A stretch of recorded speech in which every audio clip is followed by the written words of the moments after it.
ચાલો પ્રકરણ નંબર 5 ધોરણ 6 બરાબર. આપણે ચાર પ્રકરણ ઓલરેડી પૂરા કરી ચૂક્યા છીએ ગણિતમાં. પ્રકરણ નંબર 5 થી આજે આપણે શરૂઆત કરવાની છે.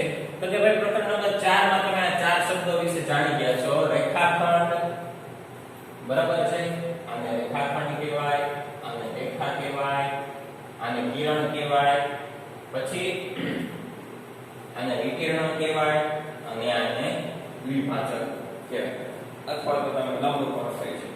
બરાબર, એટલે કે વિભાગ પાડતો. તો આ વસ્તુમાં એટલે કે પ્રકરણ 5 માં આપણે જે વસ્તુ સમજવાની છે ઈ શું છે?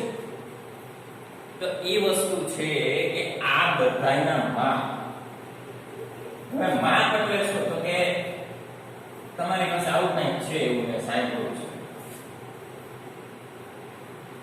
1 2 3 4 5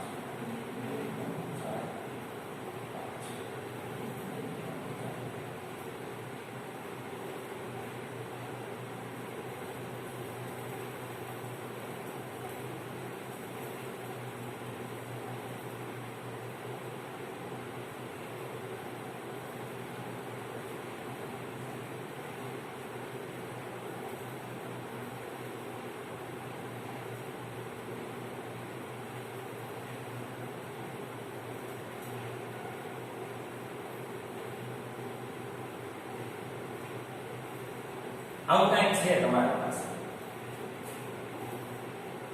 અને આપણે ફૂટપટ્ટી નામ આપીએ છીએ, ખબર છે? અને ફૂટપટ્ટીના ઠેઠ અહીંયા 10 સુધી હોય છે.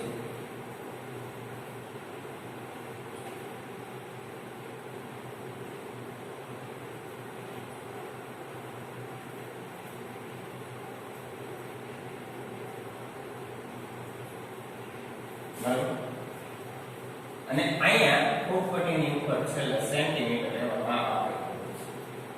તો આ જે બધા માપ છે ને એ સેન્ટીમીટરમાં છે. તો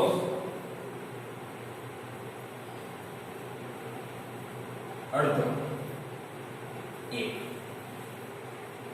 આ 1.5, આ 2, આ 2.5, આ 3, આ 3.5, 4, આ 4.5, 5, આ 5.5,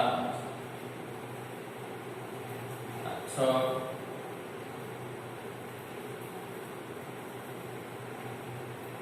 આ 6.5, આ 7,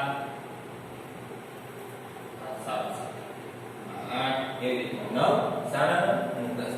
એટલે કે જે વચ્ચેનો પોઈન્ટ છે, બરાબર, આ જે પોઈન્ટ આવે છે એ બધા શું હોય છે? અડધા ભાગ હોય છે.